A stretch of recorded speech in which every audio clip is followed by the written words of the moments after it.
అర్జున్ ఎప్పుడు తన కుటుంబ బాధ్యతలతో విసిగిపోతూ అసహనంగా ఉండేవాడు. ఆఫీస్ పని, కుటుంబ బాధ్యతలు, అప్పులు, ఇంకా మధ్య మధ్యలో వచ్చే బంధువులు ఇలా అన్ని తనని విసిగిస్తున్నాయని అనుకునేవాడు.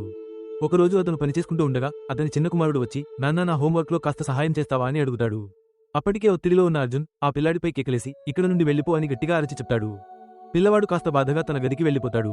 కొద్దిసేపటి తర్వాత అర్జున్కి పిల్లవాడిపై జాలి కలిగి మెల్లగా కొడుకు గదికి వెళ్లి చూడగా పిల్లాడు అప్పటికే హోంవర్క్ పూర్తి చేసి నిద్రపోతూ ఉంటాడు.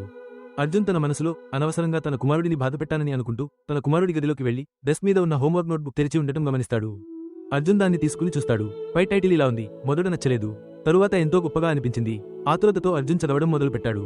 మొదట నాకు ఫైనల్ ఎగ్జామ్స్ నచ్చలేదు, కానీ ఆ తర్వాతే వేసవి సెలవులు వస్తాయి కాబట్టి పరీక్షలు మంచివే అనిపించాయి. మొదట నాకు మందులు చేదుగా ఉండడం వల్ల అవి నచ్చలేదు, కానీ వేసుకున్నాక అవి నా ఆరోగ్యం బాగు చేశాయి కాబట్టి నచ్చాయి.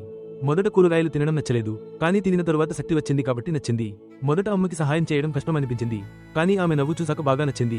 మొదట నాన్న గట్టిగా మాట్లాడితే బాధగా అనిపించేది, కానీ తర్వాత ఆయన సారీ చెప్పి కొత్త బొమ్మ ఇచ్చినప్పుడు చాలా బాగా అనిపిస్తుంది. ఇది చదివిన అర్జున్ కళ్ళలో నీళ్లు తిరిగాయి.